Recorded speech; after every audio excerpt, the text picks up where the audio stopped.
सामाजिक के विषय से टीजीटी की परीक्षा देने वाले समस्त छात्र छात्राओं का मैं आरपी सर अपने राधे रमण क्लासेज के चैनल में स्वागत करता हूं, अभिनंदन करता हूं।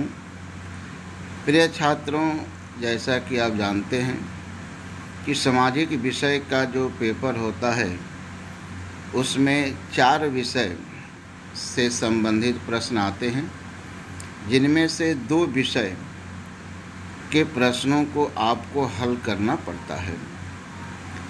इन 4 विषयों में से एक विषय इतिहास होता है। इतिहास विषय से जो प्रश्न आते हैं उन्हीं प्रश्नों को दृष्टि में रखते हुए आप लोगों के समक्ष 30 प्रश्नों की एक सूची लेकर मैं उपस्थित हुआ हूँ। प्रिय छात्रों, इससे पहले 30 प्रश्नों की सूची की एक वीडियो अपने चैनल राधा रमण क्लासेज पर कल अपलोड किया गया था। आप लोगों ने उस वीडियो को देखा, कमेंट में भी काफ़ी उत्तर आए।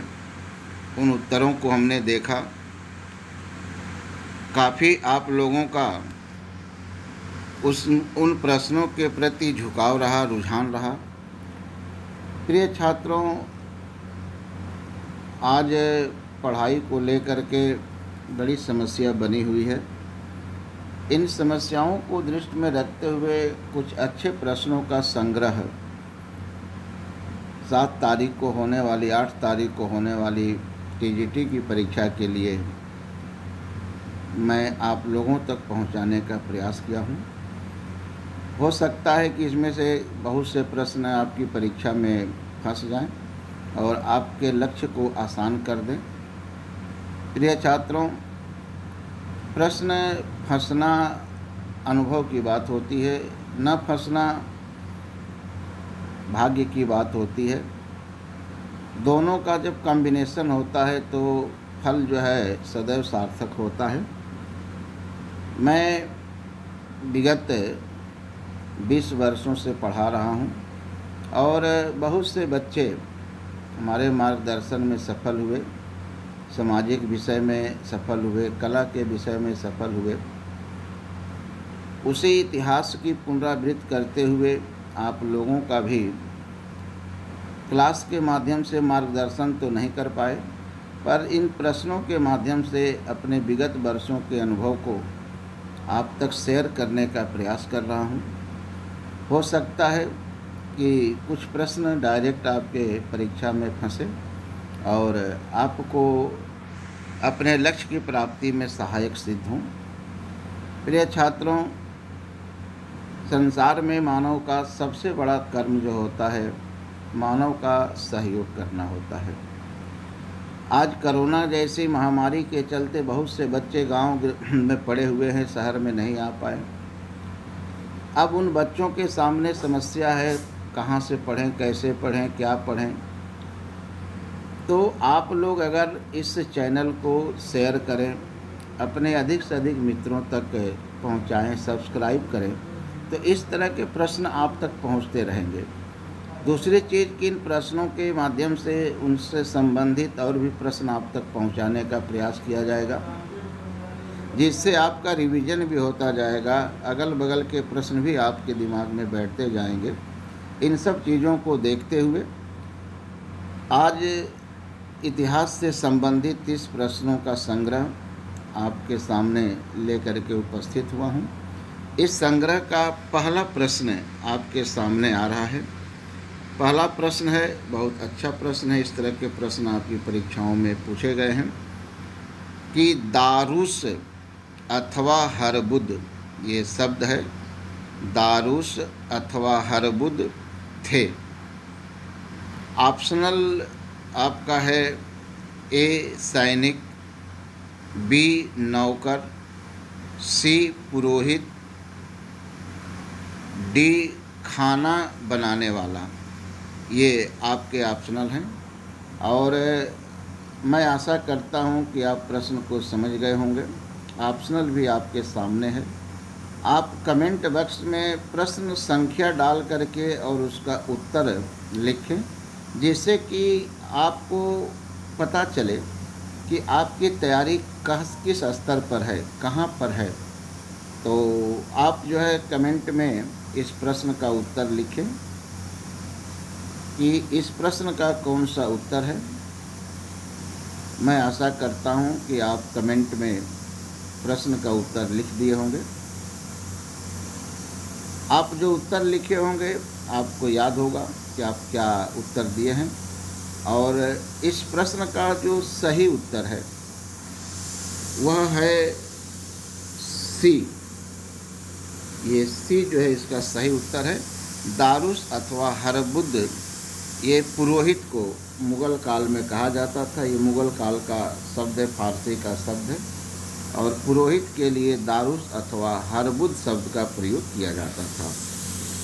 प्रिय छात्रों, आज का दूसरा प्रश्न आपका है कि इतावली यात्री पिएत्रा देला वाले किस समय भारत आया था। यानी किस मुग़ल शासक के समय में पिएत्रा देला वाले भारत आया था। ऑप्शन है ए शाहजहां, बी औरंगजेब, सी जहांगीर, डी बहादुर शाह। प्रिय छात्रों, अगर आप विगत वर्षों के प्रश्न पत्र को देखें तो विदेशी यात्रियों से संबंधित प्रश्न आपकी परीक्षा में प्रायः आते रहते हैं। जैसे पूछा गया है कि पीटर मुंडी किसके समय में आया था, किस मुग़ल शासक के समय में आया था। थेवेनो किस मुग़ल शासक के समय में आया था। तो पीटर मुंडी शाहजहां के शासनकाल में आया था। थेवेनो औरंगजेब के शासनकाल में आया था। इसी तरह से मैंडेस्लो किसके समय में आया था, तो वह जहांगीर के समय में आया था। इसी तरह से मानसरेत, आका विवा किसके समय में भारत आए थे, तो इसका उत्तर होता है अकबर के समय में आए थे। राल्फ फिंच किसके समय में भारत आया था, तो उसका उत्तर होता है अकबर के समय में आया था। उसी तरह का ये प्रश्न है, पिएत्रा देला वाले किस मुग़ल शासक के समय भारत आया था। और इस प्रश्न का उत्तर आप लोग अपने कमेंट बॉक्स में लिखे होंगे। प्रश्न संख्या डाल करके लिखेंगे तो हमें कमेंट देखने में सरलता होगी, अच्छा लगेगा, और आपके प्रश्न का उत्तर भी गलत सही का निर्धारण किया जा सकेगा। तो आज के ये प्रश्न संख्या 2 का सही उत्तर जहांगीर है।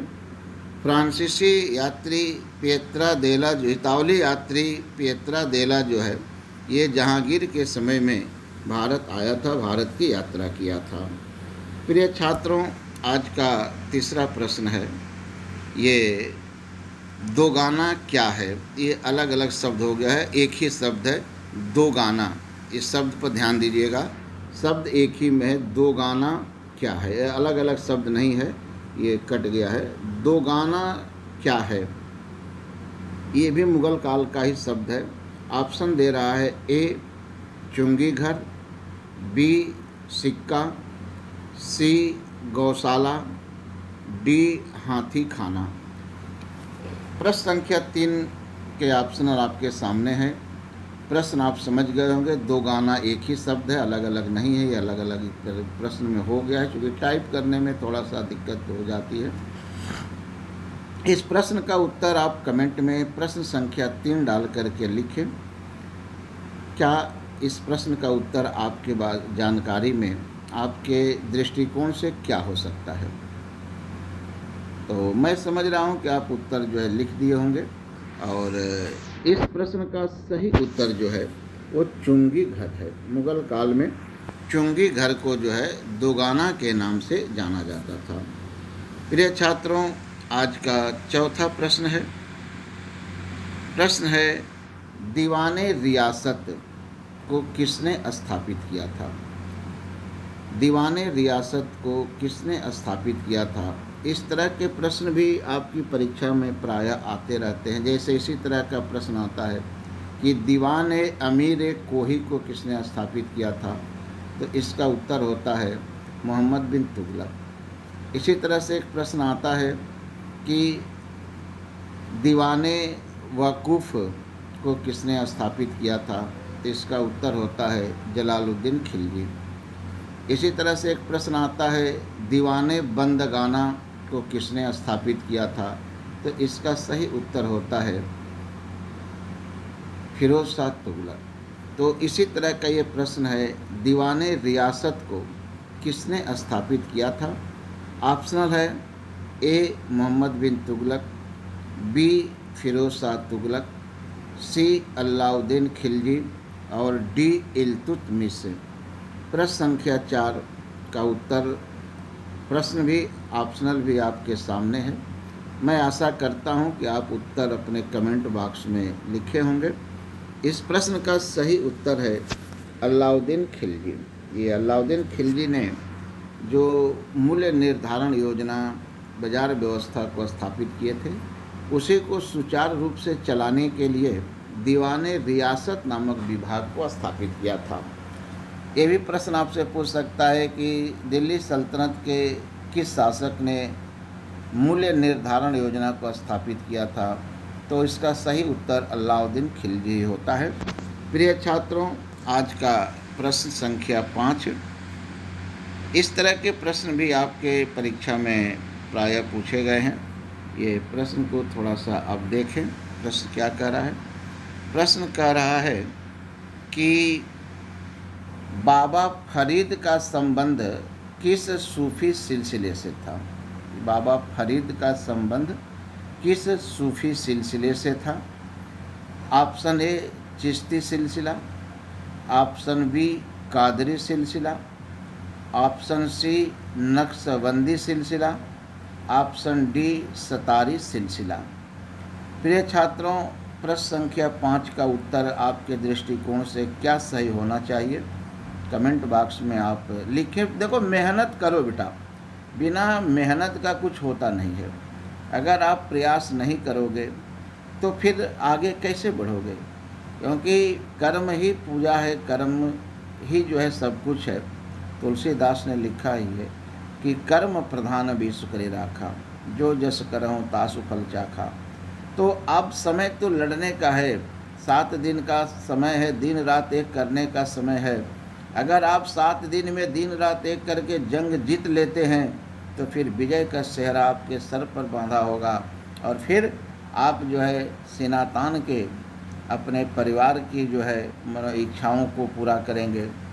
तो इस प्रश्न का उत्तर जो है, सही उत्तर जो है ए है।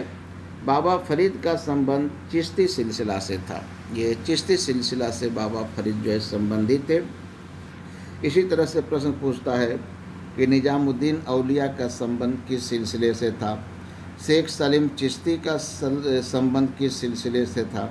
और इन दोनों संतों का संबंध चिश्तिया सिलसिले से ही था।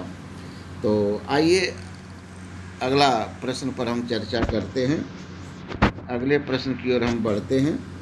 प्रश्न संख्या 6। प्रश्न संख्या 6 जो है कह रहा है कि किस मुग़ल बादशाह का नाम रोशन अख्तर था? इस तरह के प्रश्न भी आपसे पूछे जाते हैं। मुग़ल बादशाहों के नाम क्या था, मूल वास्तविक नाम क्या था? जैसे जलालुद्दीन किस मुग़ल बादशाह का नाम था? नूरुद्दीन किस मुग़ल बादशाह का नाम था? तो इस तरह के नाम पूछे जाते हैं। तो उसी तरह का ये प्रश्न है, किस मुग़ल बादशाह का नाम रोशन अख्तर था? ऑप्शनल आपके सामने है ए शाह आलम, बी फ़र्रुखसियर, सी मोहम्मद शाह, डी जहांदार शाह। प्रिय छात्रों, प्रश्न संख्या 6 का उत्तर आप कमेंट में लिखें। आपके दृष्टिकोण से इस प्रश्न का सही उत्तर क्या हो सकता है? मैं आशा करता हूं कि आप प्रश्न को कमेंट में लिखे होंगे। इसका सही उत्तर जो है वह सी है, मोहम्मद शाह। ये मोहम्मद शाह इतिहास में रंगीला के नाम से जाने जाते हैं और मोहम्मद शाह को ही इनका वास्तविक नाम जो है रोशन अख्तर था। प्रिय छात्रों, आज का 7वां प्रश्न है। यह भी बड़ा महत्वपूर्ण प्रश्न है, अच्छा प्रश्न है। कृष्णदेव राय के दरबारी संगीतकार लक्ष्मी नारायण ने किस ग्रंथ को लिखा है? ये आपके सामने है। क्वेश्चन संख्या 7, कृष्णदेव राय के दरबारी संगीतकार लक्ष्मी नारायण ने किस ग्रंथ को लिखा है? ऑप्शन ए संगीत सूर्योदय, ऑप्शन बी संगीत सार, ऑप्शन सी संगीत मीमांसा, ऑप्शन डी मानसर। तो ये आपके सामने 4 ऑप्शनल है। प्रश्न संख्या 7 का आपके दृष्टिकोण में क्या उत्तर होना चाहिए, इसे आप अपने कमेंट बॉक्स में लिखें। और प्रश्न संख्या 7 का सही उत्तर जो है वह है ए संगीत सूर्योदय। ये संगीत सूर्योदय लक्ष्मी नारायण जी लिखे थे। संगीत सार की रचना विद्यारण जी ने किया है। संगीत मीमांसा की रचना राणा कुंभा ने किया है। मानसर की रचना चालुक्य वंशी शासक सोमेश्वर द्वारा किया गया है। तो आज का प्रश्न संख्या ये 7 था। प्रश्न संख्या 8, ये भी बड़ा अच्छा प्रश्न है। प्रश्न संख्या 8, मुल्तान के दुर्ग की रक्षा हेतु दारा सिकोह ने किसे नियुक्त किया था? मुल्तान के साथ साथ एक और दुर्ग लगा होता है जिसका नाम भक्खर है। ये पश्चिमोत्तर सीमा प्रांत पर दुर्ग स्थित है। तो दारा सिकोह द्वारा मुल्तान और भक्खर के दुर्ग की रक्षा के लिए किसे नियुक्त किया गया था? ऑप्शनल है सुलेमान सिकोह को, तयवर्नियर को, मनुची को, थेवेने को। तो प्रिय छात्रों, मैं समझता हूं कि आप प्रश्न संख्या 8 का उत्तर अपने कमेंट बॉक्स में लिखे होंगे। और प्रश्न संख्या 8 का सही उत्तर है मनुची।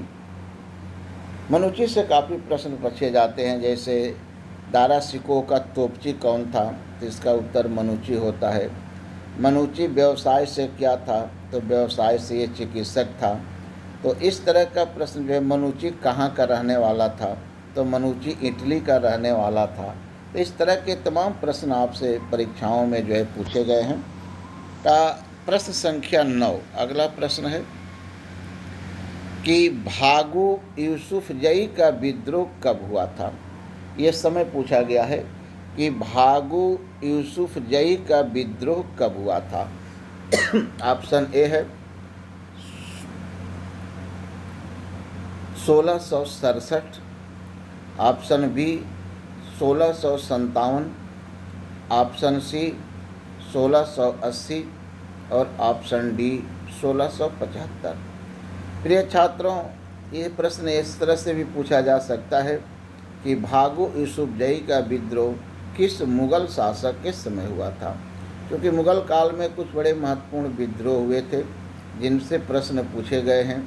जैसे बुंदेलों का विद्रोह एक पूछा गया था कि बुंदेलों का विद्रोह किसके समय हुआ था। सतनामियों का विद्रोह किसके समय हुआ था। तो ये बुंदेलों का विद्रोह, सतनामियों का विद्रोह मुग़ल बादशाह औरंगजेब के समय हुआ था। प्रश्न संख्या 9 का जो सही उत्तर है, मैं समझ रहा हूँ कि आप लोग कमेंट बॉक्स में लिखे होंगे। इसका सही उत्तर जो है ए है 1667 ईस्वी। प्रश्न संख्या 9 का उत्तर ए 1667। यह समय मुग़ल बादशाह औरंगजेब का शासनकाल है।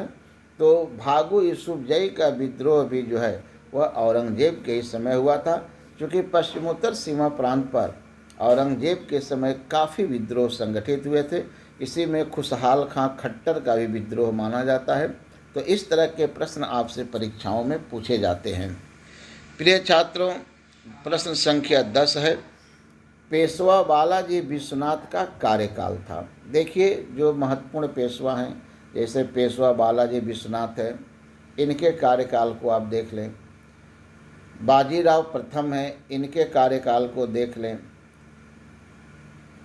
बालाजी बाजीराव है, इनके कार्यकाल को देख लें। तो जैसे बाजीराव प्रथम का कार्यकाल जो है 1720 से 1740 बताया गया है। बालाजी विश्वनाथ का बालाजी बाजीराव का शासनकाल 1740 से 1761 के बीच माना गया है। एक प्रश्न बड़ा सुंदर बनता है कि पानीपत का तृतीय युद्ध किस पेशवा के समय में हुआ था, तो इसका सही उत्तर बालाजी बाजीराव होता है। एक बहुत ही सुंदर प्रश्न यहाँ पर बड़ा अच्छा बनता है कि पानीपत के तृतीय युद्ध का प्रत्यक्षदर्शी कौन था, तो ये काशी राज थे जो अवध के नवाब शुजा-उद-दौला के दरबार में रहते थे। तो इस तरह के प्रश्न भी रिलेटेड आप सुनते रहेंगे तो शायद याद रहेगा। आपसे कहे हैं कि इस वीडियो आपको दे रहे हैं, 30 प्रश्नों की जो सूची दे रहे हैं, तो ये 30 ही नहीं बल्कि बहुत सारे प्रश्न आपके पास पहुंच जाएंगे। और कोई भी बात बेटा सुनी हुई जो है दिमाग पर जल्दी बैठती है। हो सकता है कि परीक्षा के दिन चलते चलते आप कोई वीडियो देख कर के जाएं और वही प्रश्न आपकी परीक्षा में आ जाए। तो पेशवा बालाजी विश्वनाथ का कार्यकाल का जो ऑप्शनल दे रहा है, ऑप्शन ए 1713 से 1720, ऑप्शन बी 1713 से 1725, ऑप्शन सी 1720 से 1740, ऑप्शन डी 1725 से 1735। मैं समझ रहा हूं कि आप लोग इस प्रश्न संख्या 10 का उत्तर जो है वह अपने कमेंट बॉक्स में लिख लिए होंगे और इसका सही उत्तर ए है।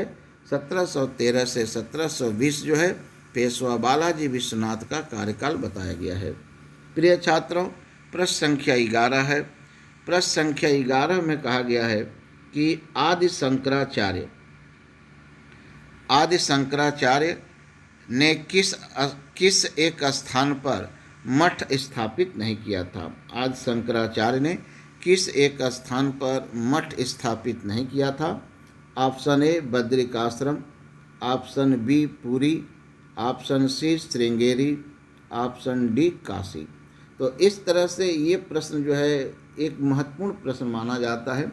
इसी तरह से एक और प्रश्न बनता है कि जयपुर के शासक सवाई राजा जय सिंह किस एक स्थान पर जंतर मंतर को स्थापित नहीं किया था।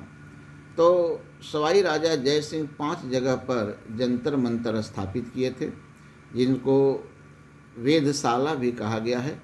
एक जो है जयपुर में स्थापित किए थे, दूसरा दिल्ली में स्थापित किए थे, तीसरा मथुरा में स्थापित किए थे, चौथा उज्जैन में स्थापित किए थे।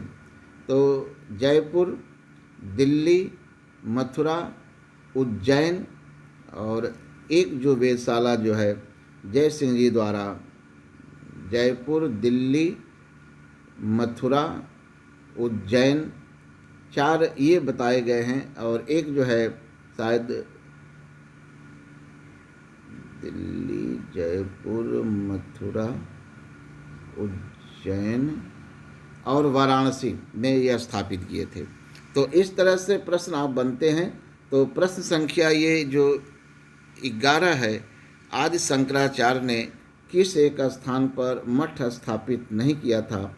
तो बद्रिकाश्रम में उन्होंने मठ स्थापित किया था, पुरी में उन्होंने मठ स्थापित किया था, श्रृंगेरी में मठ उन्होंने स्थापित किया था, काशी में उनके द्वारा मठ स्थापित नहीं किया गया था। प्रिय छात्रों, आज इस प्रश्न का सही उत्तर जो है वह डी है, काशी में इन्होंने जो है मठ स्थापित नहीं किया था। आज का प्रश्न संख्या 12। प्रश्न संख्या 12 को देखें। एलिफेंटा का संबंध किस धर्म से है।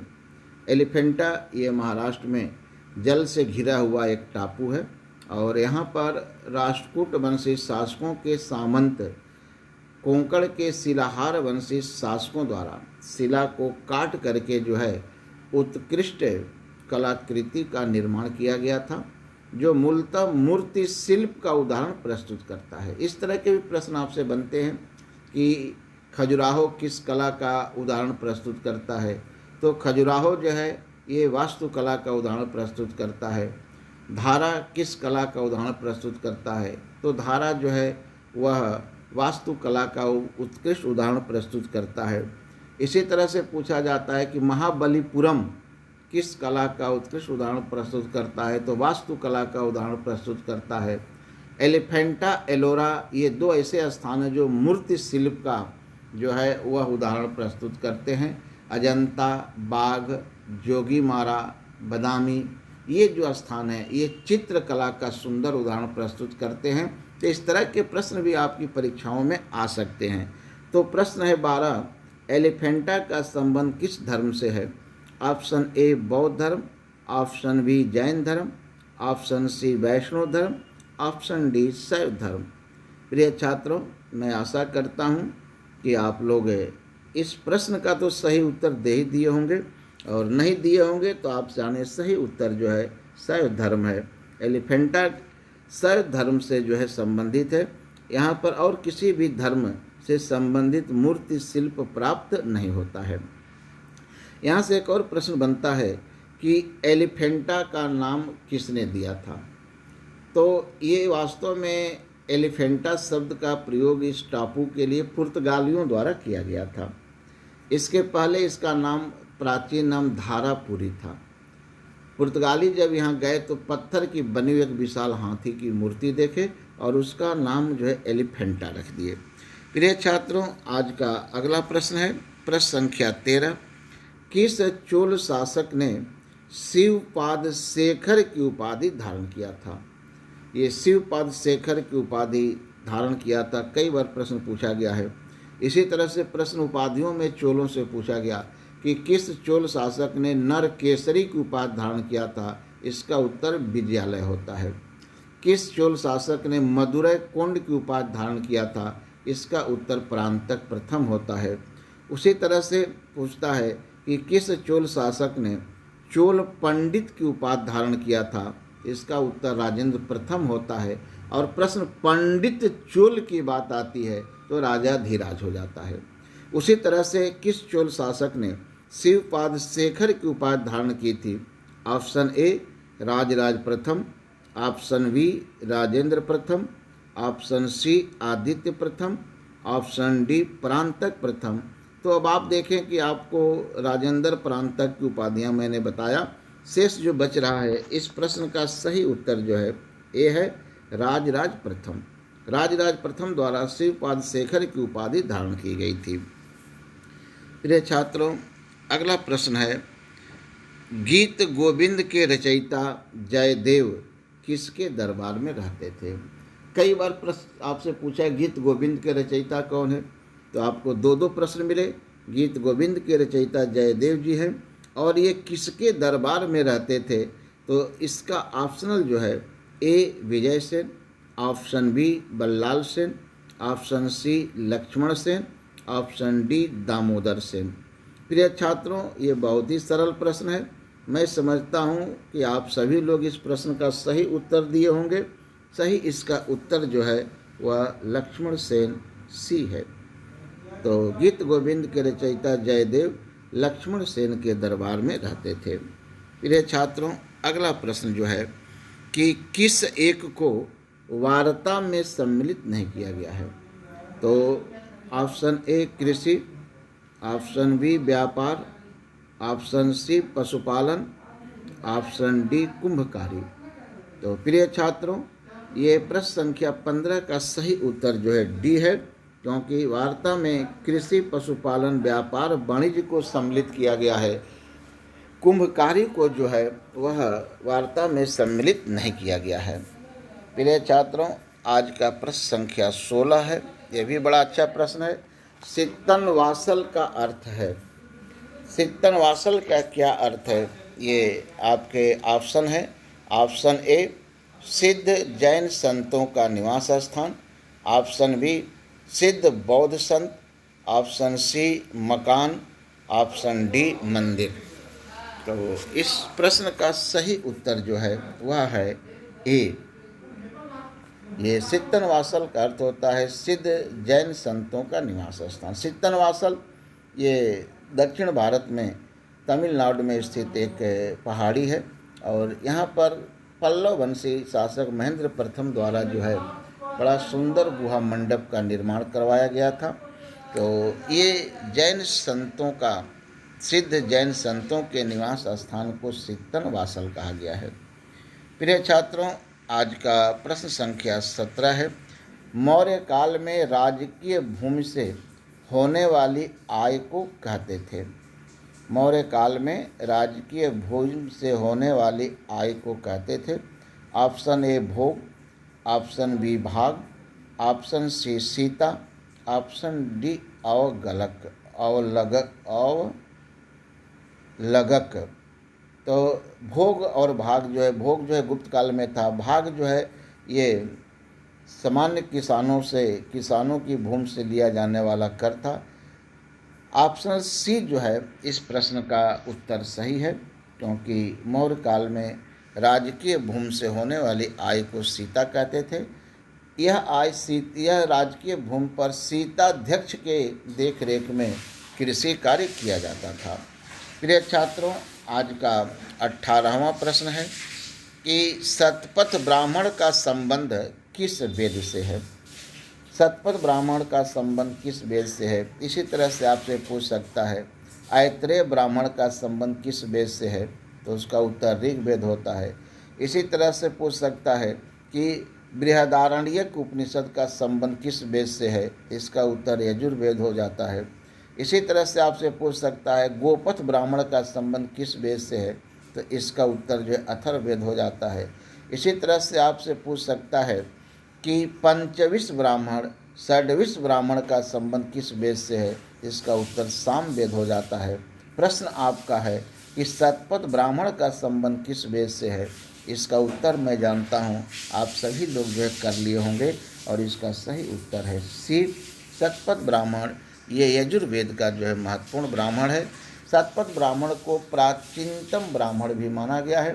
प्रिय छात्रों, इसी शतपथ ब्राह्मण में सर्वप्रथम जल प्लावन की कथा का वर्णन मिलता है। इसी शतपथ ब्राह्मण में सर्वप्रथम पांडु नरेश जन्मेजय का उल्लेख मिलता है। जन्मेजय के द्वारा कराए गए नाग यज्ञ का उल्लेख भी सर्वप्रथम इसी शतपथ ब्राह्मण में मिलता है। प्रिय छात्रों, आज का 19वां प्रश्न है कि सैंधवकालीन सबसे बड़ा अभिलेख मिला है। सैंधव काल में जो लेख उत्कीर्ण कराए गए थे, तो सबसे बड़ा अभिलेख कहाँ से मिला है। बड़ावली से, बी मोहनजोदड़ो से, सी धौलावीरा से, डी देसलपुर से। और प्रिय छात्रों, इसका सही उत्तर जो है वह धौलावीरा है। अब तक जो है धौलावीरा से सिंधु सभ्यता का सबसे बड़ा लेख प्राप्त हुआ है। ये दीवाल पर उत्कीर्ण है, ये दीवाल पर उत्कीर्ण अभिलेख है, जबकि सिंधु काल के ज़्यादातर अधिकांशतः लेख जो है मुहरों पर मिले हैं। कालीबंगा, हड़प्पा और बड़ावली से मिट्टी के बर्तनों के ठीकरों पर भी अभिलेख प्राप्त हुए हैं, जबकि धौलावीरा से दीवाल पर जो है लेख उत्कीर्ण किया गया लेख प्राप्त हुआ है।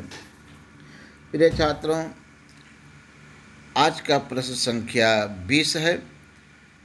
अभिलेखों के अध्ययन को कहते हैं। ऑप्शन ए पूरा लेख शास्त्र, ऑप्शन बी पूरा लिपि शास्त्र, ऑप्शन सी अभिलेख शास्त्र, ऑप्शन डी न्यूमिस्मेटिक। प्रिय छात्रों, यहाँ से भी बड़े अच्छे प्रश्न बनते हैं।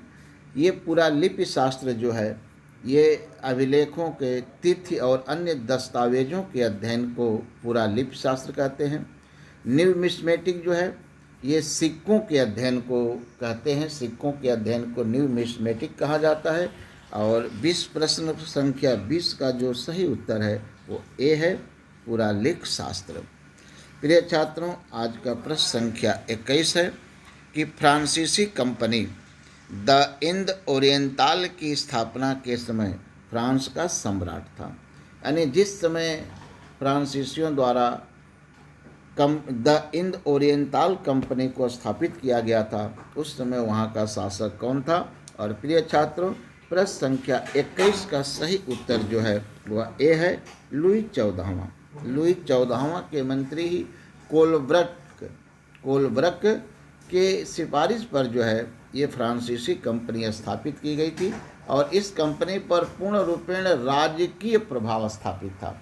भारत आने वाली विदेशी कंपनियों में एकमात्र फ्रांसीसी कंपनी ही थी जो राज्य के नियंत्रण में थी। इस पर राज्य का ही प्रभुत्व स्थापित रहा। प्रिय छात्रों, आज का प्रश्न संख्या 22 है कि फोर्ट विलियम विजय से संबंधित ब्लैक होल का जन्मदाता था। ये फोर्ट विलियम जब बंगाल के नवाब सिराजुद्दौला ने फोर्ट विलियम की विजय किया था। ये फोर्ट विलियम कलकत्ता में है।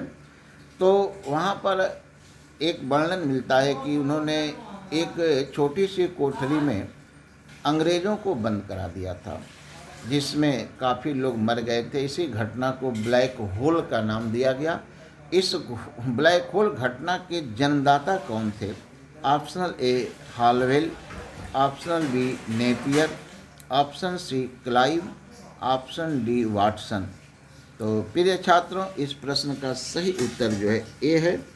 ये एच.जेड हालवेल जो है इस ब्लैक होल घटना के जन्मदाता हैं। प्रिय छात्रों, आज का 23वां प्रश्न देखें। 23वां प्रश्न है, उत्तरी सरकार में कौन एक सम्मिलित नहीं है? उत्तरी सरकार ये दक्षिण भारत में जो स्थित है, उत्तरी सरकार में कौन एक सम्मिलित नहीं था? Option A Rajamahendri, option B Srikakulam, option C Ellora, option D Satara. तो प्रश्न संख्या 23 का जो सही उत्तर है वह डी है। सतारा जो है ये उत्तरी सरकार में सम्मिलित नहीं था। उत्तरी सरकार में राजमहेंद्री था, श्रीकाकुलम था, एलोरा था और मुस्तफ़ाबाद था। ये 4 जो है इस उत्तरी सरकार में सम्मिलित है। सतारा को उत्तरी सरकार में सम्मिलित नहीं किया गया था। प्रिय छात्रों, आज का प्रश्न 24वां है। मराठी पाक्षिक पत्रिका बहिष्कृत भारत के संपादक थे। ये मराठी भाषा में बहिष्कृत भारत नामक पत्रिका प्रकाशित होती थी और इसके संपादक कौन थे? Option A Shivraj Patil, option B Pandurang, option C Bhimrao Ambedkar, option D Jyotiba Phule. प्रिय छात्रों, इस प्रश्न का सही उत्तर जो है भीमराव अंबेडकर है। ये मराठी पाक्षिक पत्रिका बहिष्कृत भारत का संपादन भीमराव अंबेडकर द्वारा किया जाता था। प्रिय छात्रों, आज का प्रश्न संख्या 25 है। ए नेशन इन मेकिंग के लेखक हैं। ये बड़ा अच्छा प्रश्न है, कई बार प्रश्न पूछा गया है कि ए नेशन इन मेकिंग के लेखक कौन है। इस प्रश्न का ऑप्शन है ए महादेव गोविंद रनाडे, बी गोपाल कृष्ण गोखले, सी सुरेंद्र नाथ बनर्जी, डी दादा भाई नौरोजी। और मैं समझता हूँ कि इस प्रश्न को आप लोग काफ़ी बार देखे होंगे और इस प्रश्न का सही उत्तर अपने कमेंट में लिखे होंगे। इस प्रश्न का सही उत्तर सी है, Surendra Nath Banerjee. A nation in the making के लेखक सुरेंद्र नाथ बनर्जी हैं। प्रिय छात्रों, आज का 6ठा प्रश्न, किसके द्वारा त्रिस्तरीय व्यवस्था का प्रस्ताव रखा गया था? Option A cabinet mission, option B Cripps mission, option C Simon commission, option D Nehru report. तो इस प्रश्न का सही उत्तर जो है वह ए है, कैबिनेट मिशन द्वारा ये त्रिस्तरीय व्यवस्था का प्रस्ताव रखा गया था। फिर आज का प्रश्न संख्या 27 है।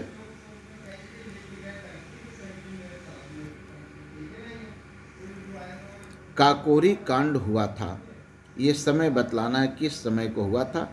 ऑप्शन ए 9 अगस्त 1925, ऑप्शन बी 15 अगस्त 1925, ऑप्शन सी 27 अगस्त 1925, ऑप्शन डी 20 अगस्त 1925। प्रिय छात्रों, इस प्रश्न का सही उत्तर जो है वह ए है, 9 अगस्त 1925। आज का 28वां प्रश्न है।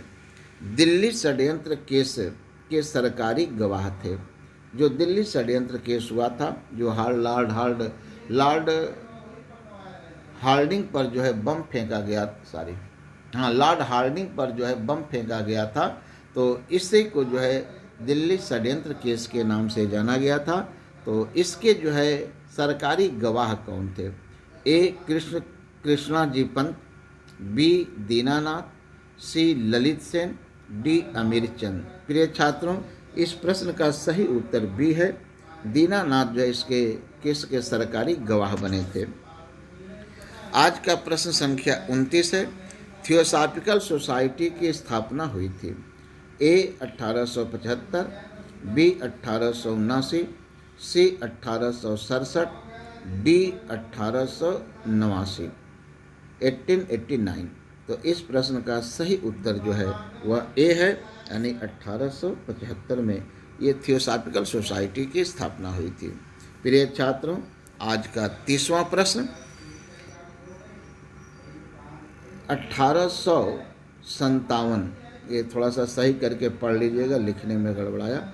1857 के विद्रोह का सरकारी लेखक था। ए आर.सी. मजुमदार, बी सुरेंद्र नाथ सेन, सी शशि भूषण चौधरी और डी डॉक्टर ताराचंद। प्रिय छात्रों, इस प्रश्न का सही उत्तर हो गया एस.एन. सेन। सुरेंद्र नाथ सेन जो है 1857 के विद्रोह के सरकारी लेखक माने जाते हैं। तो प्रिय छात्रों, ये आज की कक्षा में, आज के वीडियो में आप तक मैंने जो 30 प्रश्न पहुंचाया, इन प्रश्नों को आप हल करें, इनको देखें और मैं आशा करता हूं कि आपके लक्ष्य तक पहुंचाने में सहायक सिद्ध होंगे। जो वीडियो में इधर उधर के प्रश्न बताए गए हैं, हो सकता है कि उन्हीं में से कोई प्रश्न आपकी परीक्षा में फंस जाए। प्रिय छात्रों, एक बार पुनः आपसे मैं कहना चाहता हूं कि इसी तरह की सामग्रियों के लिए आप राधे रमन क्लासेज चैनल को सब्सक्राइब करें। अपने साथियों के जो गांव में रह रहे हैं, दूर दराज रह रहे हैं, उनकी सहयोग के लिए, उनकी मदद के लिए इस वीडियो को शेयर करें ताकि उनको भी लाभ हो सके। क्योंकि आप अगर किसी को लाभ पहुंचाते हैं तो भगवान आपकी मदद करते हैं। आप किसी की मदद करोगे तो भगवान तुम्हारी मदद करेंगे। क्योंकि मानव का ही मदद कर सकता है और कोई मानव का मदद तो करता नहीं है। लेकिन मानव ही सबसे बड़ा दुश्मन भी होता है।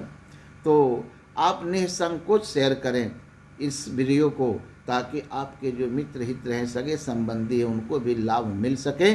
तब तक के लिए आप सभी को धन्यवाद।